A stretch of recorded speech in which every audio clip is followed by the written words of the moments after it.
Queridos irmãos e irmãs, quero começar essa homilia fazendo uma saudação à irmã Carla Dias, que está aqui. Ela professou domingo passado seus votos solenes. Parabéns, Deus abençoe, conceda muitas graças na sua vida religiosa. Nós hoje encerramos esta série de 5 domingos, pelos quais a igreja nos fez acampar no capítulo 6 do Evangelho de São João. Vale a pena nos recordarmos um pouco desse trajeto. Então, Nosso Senhor começa com a multiplicação dos pães e dos peixes. Depois acontece a travessia, em que Jesus acalma a tempestade. Ele chega em Cafarnaum, a multidão contorna o lago, chega até onde ele está, e então Jesus, na sinagoga, pronuncia o discurso chamado do Pão da Vida, que consta de 2 partes.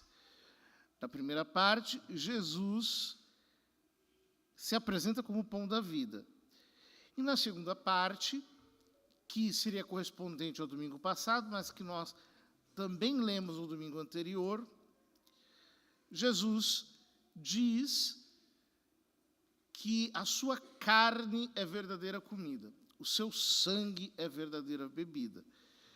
Ele termina o evangelho do domingo passado dizendo: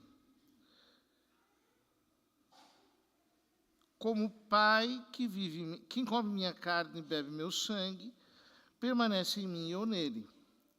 Como o Pai que vive me enviou e eu vivo por causa do Pai, assim o que me come viverá por causa de mim. Este é o pão que desceu do céu.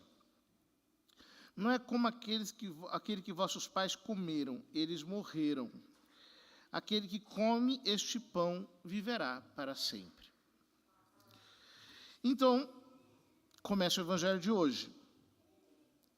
Muitos dos discípulos de Jesus que o escutavam disseram: esta palavra é dura. Quem consegue escutá-la? Os estudiosos de São João se perguntam a que palavra os seus ouvintes estão chamando de dura. Existem 2 teses principais.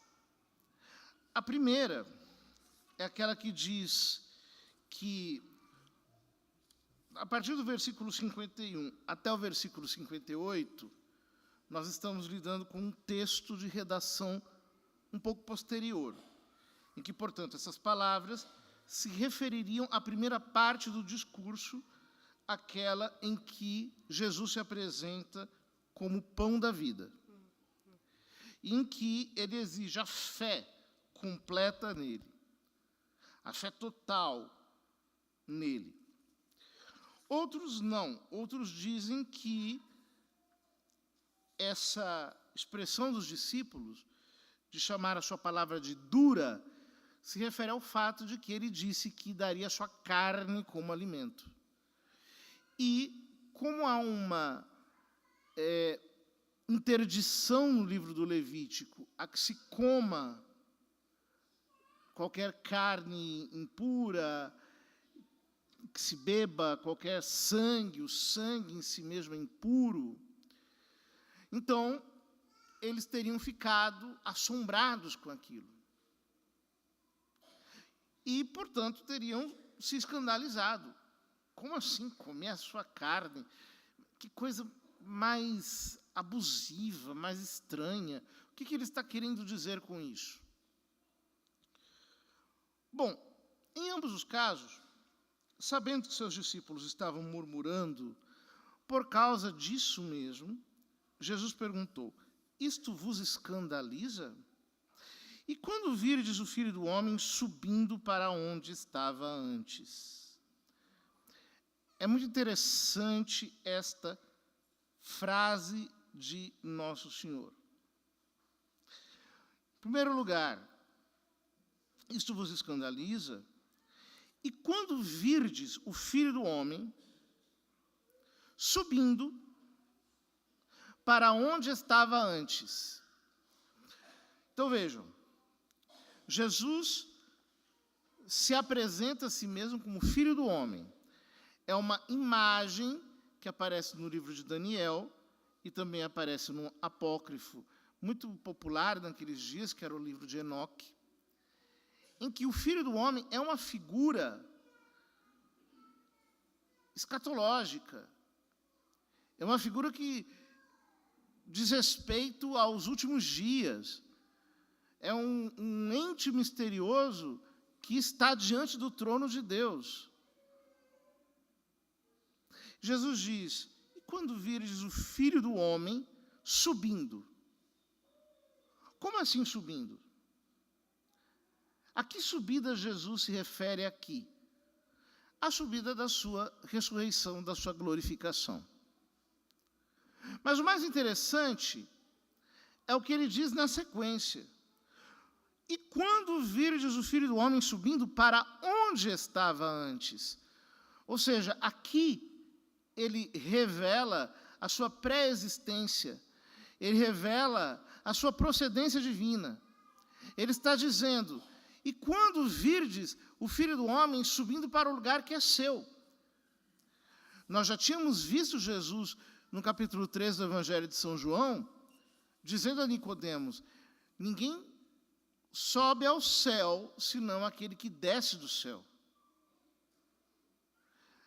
Nós ouviremos, no capítulo 12 do Evangelho de São João, Jesus dizendo ao Pai, Pai, glorifica o teu Filho.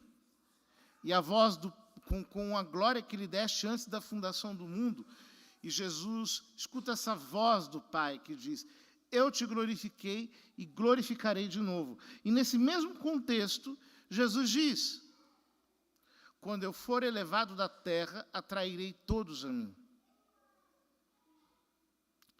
Ou seja, Jesus está revelando aqui a glória da sua divindade. Ou seja, quando vocês virem que eu sou Deus, aí é que vocês vão se escandalizar. Aí é que vocês vão ficar chocados. Em outras palavras, eu estou dizendo isso porque eu sou o próprio Deus encarnado, que estou aqui falando com vocês, que estou diante de vocês. Então vem o famoso versículo 63. O Espírito é que dá vida. A carne não serve de nada. As palavras que vos falei são Espírito e vida. Por que esse versículo é famoso? Porque Jesus estava falando no conjunto anterior de versículos, a minha carne é a verdadeira comida, o meu sangue é a verdadeira bebida. Quem come a minha carne e bebe meu sangue tem a vida eterna. Eu ressuscitarei no último dia. E aqui no versículo 63 ele diz algo que parece incoerente com o que ele disse antes. Ele diz, o Espírito é que dá vida. A carne não serve de nada. As palavras que vos falei são Espírito e vida. Há um reformador protestante chamado Zwinglio, que ele adorava esse versículo 63, ele cita esse versículo 63 o tempo todo para refutar a doutrina da Eucaristia, e ele dizia, eu me apego a esse versículo como um muro de bronze, porque ele dizia, este versículo é a prova de que Jesus Cristo não está falando aqui que a Eucaristia é a sua carne real, porque a carne não serve de nada. Vejam que coisa. O Zwinglio, E aqui ele está procedendo do modo mais nefasto que o intérprete da Bíblia pode proceder. Por quê? Porque ele está tirando um texto fora do contexto para transformá-lo num pretexto para a sua falsa doutrina. É o que ele está fazendo aqui. A primeira coisa a se observar é que Jesus não diz: a minha carne não adianta de nada. Isso é muito importante, porque ele não está falando da carne em geral quando ele fala sobre a Eucaristia no discurso do Pão da Vida. Ele está falando sobre a sua carne em específico. A minha carne é verdadeira comida. O meu sangue é verdadeira bebida. Quem come a minha carne e bebe o meu sangue tem a vida eterna e eu ressuscitarei no último dia. Aqui ele não está falando a minha carne. Aqui ele está falando a carne não adianta de nada. E, portanto, essa expressão a carne tem que ser interpretada em outro sentido. Nós temos no próprio Evangelho de São João, uns 2 capítulos depois, Jesus utilizando a expressão carne em outro sentido. Ele não está falando da sua carne, mas ele está falando da carne em sentido geral. Ele diz, João capítulo 8, versículo 15, vós julgais segundo a carne, eu não julgo ninguém. Umas traduções de equivalência um pouco mais dinâmica dizem, vós julgais segundo as aparências, eu não julgo ninguém. Ou seja, o que Jesus está dizendo, em outras palavras, é, de um lado, as aparências não servem de nada. É o Espírito que dá vida. É o Espírito que vivifica. Ele está dizendo também algo muito importante aqui. Que aquele que observa suas palavras segundo a carne, não segundo o Espírito, é incapaz de compreendê-las. E nós vemos isso de um jeito muito bonito, porque esse texto do Evangelho de hoje é uma espécie de paralelo joanino da confissão de Pedro em Cesareia de Filipe. Nós temos todos os elementos aqui presentes.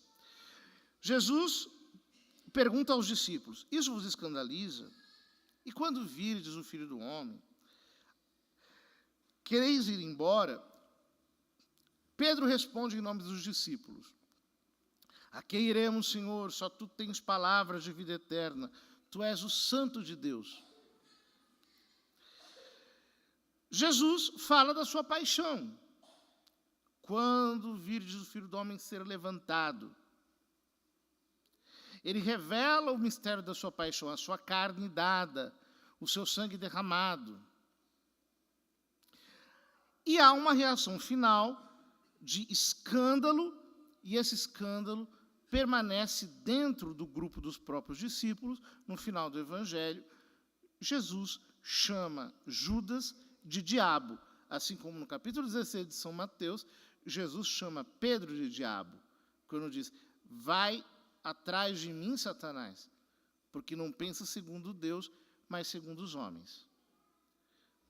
Então, esse texto, quando fala de carne, que a carne não vale nada, tem o mesmo sentido daquilo que Jesus diz em Mateus 16.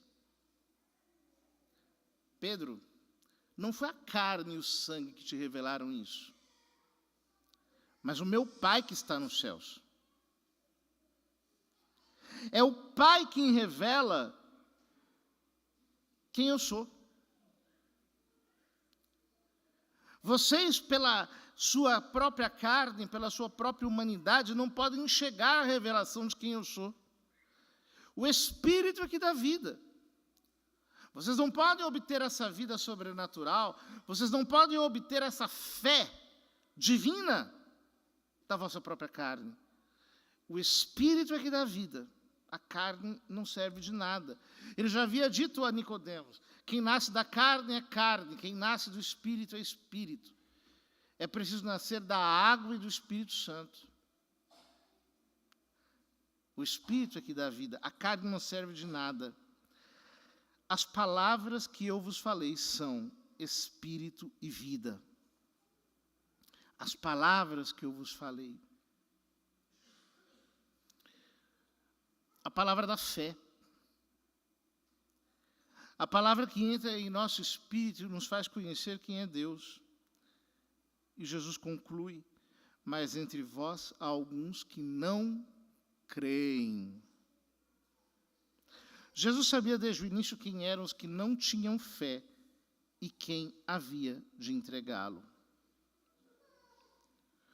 Ou seja, o Senhor está falando sobre a fé sobrenatural, assim como no capítulo 16 do Evangelho de São Mateus,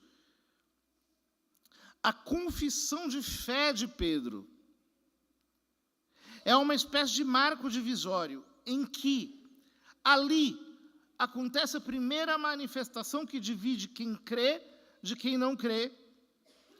Aqui no discurso do pão da vida, Jesus que se revela como nosso alimento e que manifesta o seu nível de entrega: quem come a minha carne e bebe o meu sangue tem a vida eterna,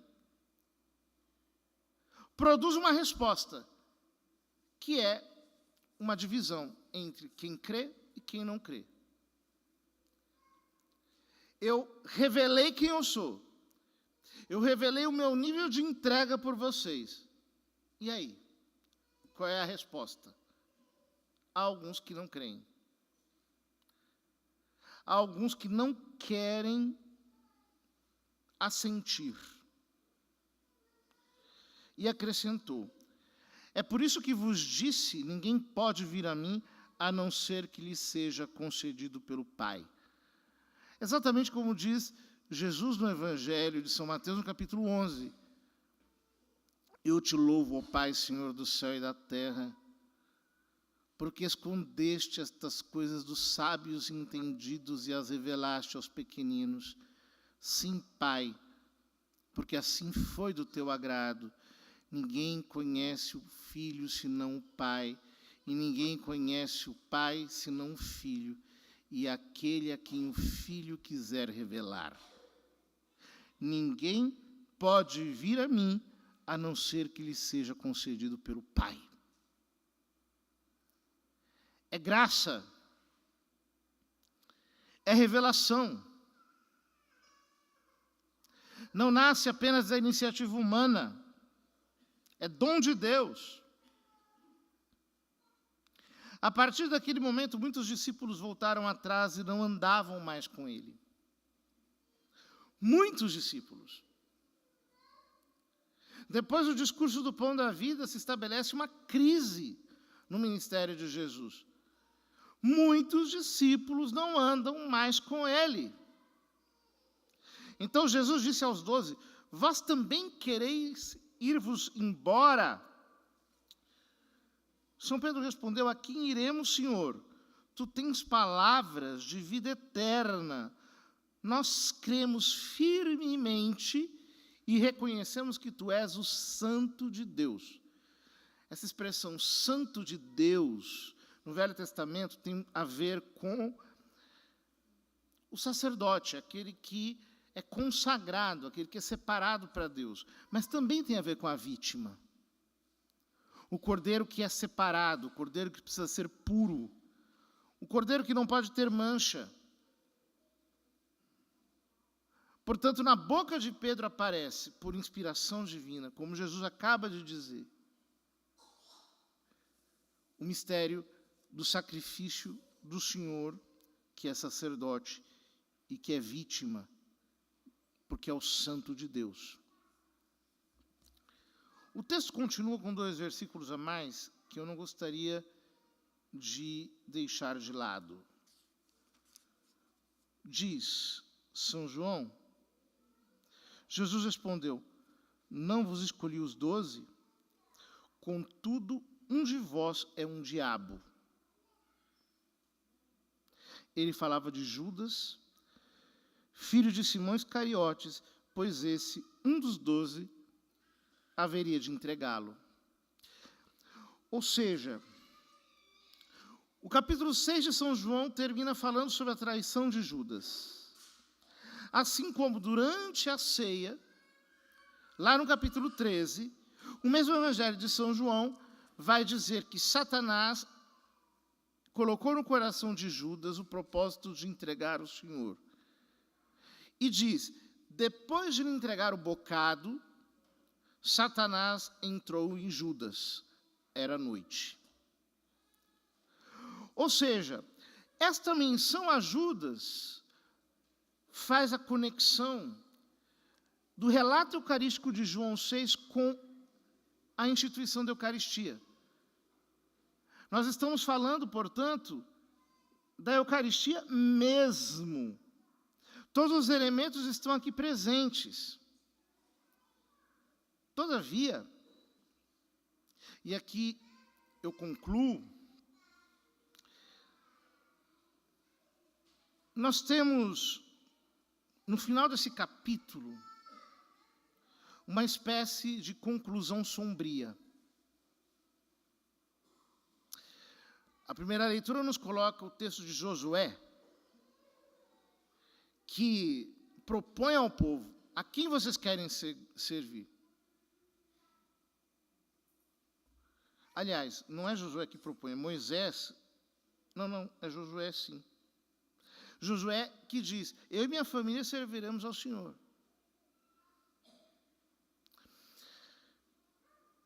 O problema não é quem diz com a sua boca, eu não quero servir o Senhor, eu sigo outro caminho.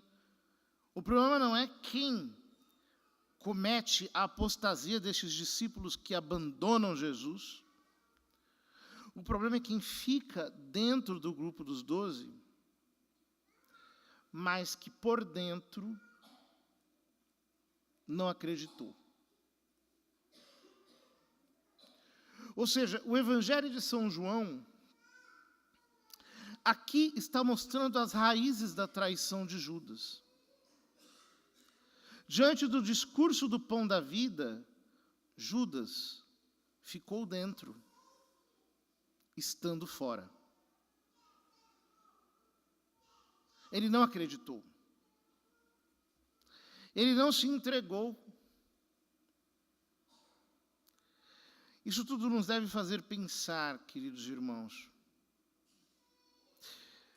Nós, muitas vezes, podemos estar dentro, estando fora, em nosso coração, tendo uma fé deficiente, não abraçando a fé do Evangelho. Quantas pessoas dizem assim, eu sou católico, só que eu também não sigo cegamente aquilo que a igreja diz. Eu uso meu senso crítico. Não é que eu acredito em tudo. Eu sou católico, mas, sabe, eu também acredito em vidas passadas, em reencarnação. Eu acredito em superstições. Eu faço isso ou aquilo que o Evangelho proíbe. Este é o problema. Porque é este aí que Jesus chama de diabo. Dentre vós há um diabo, há um que se atravessa no meio, há um divisor, há um que atrapalha a minha obra, há um que impede a minha obra de dar fruto. Nós, diante do discurso do Pão da Vida, somos convidados pela igreja hoje a tomar uma decisão. A quem eu quero servir? Os ateus passam a vida inteira querendo colocar Deus contra a parede e dizendo, para eu acreditar, você tem que se mostrar. Se você não se mostrar de um modo tangível, eu não vou acreditar. Mas eles têm uma visão invertida da realidade. Porque, na verdade, Deus não tem necessidade nenhuma do homem. Ele vira para nós e diz: vocês também querem ir embora? Não estou prendendo ninguém. Não estou amarrando ninguém. Não preciso de vocês. São vocês que precisam do meu sacrifício. Assim como no capítulo 16 de São Mateus, Jesus diz: se alguém quiser me seguir, negue-se a si mesmo, tome a sua cruz e siga-me. Aqui ele diz: vocês também querem ir embora? O triste é quem está dentro, mas está com o coração dividido. Queridos irmãos, só tem parte com Cristo quem come a sua carne e bebe o seu sangue. Ou seja, quem entende que isso aqui não é uma brincadeira, nós estamos falando de vida ou morte. Nós estamos falando de vida eterna ou de morte eterna. Ou nós abraçamos Cristo de todo o nosso coração, ou nós entendemos que a união com Ele supõe comer a sua carne, beber o seu sangue. E isso se dá no sacramento, mas precisa se dar também na vida. Numa vida de união, de entrega, de completa união com Jesus Cristo. Ou nós entendemos isso, ou senão, nós cometemos o risco de ficar como Judas. Judas, na noite em que traiu a Jesus, ele recebeu o bocado. Alguns dizem que essa foi a primeira comunhão sacrílega da história. Ele comungou indignamente, o diabo entrou nele e ele executou o plano de trair Jesus. Quando nós estamos dentro, mas o nosso coração está dividido, o que acontece conosco é que nós terminamos por trair a Jesus. Abracemos o Senhor com todo o nosso ser. Agarremos-nos a Ele. Entendamos que a sua entrega na cruz, a sua entrega na encarnação, a sua entrega na Eucaristia é uma entrega de vida e morte, é uma entrega total, absurda. É por isso que a doutrina eucarística continua sendo uma pedra de tropeço para tantas pessoas, porque elas não conseguem admitir que Deus se tem entregue até esse ponto de realmente se tornar alimento. Pois é. Ele chegou a esse ponto. A que ponto nós chegamos? A nossa entrega é total ou é parcial? Se ela for dividida, Jesus pode aplicar para nós essas mesmas palavras de Judas. Entre vós está um, que é o diabo. Que o Senhor nos livre desse mal e que nos faça estarmos completamente saturados da sua vida, para assim o servirmos em espírito e verdade.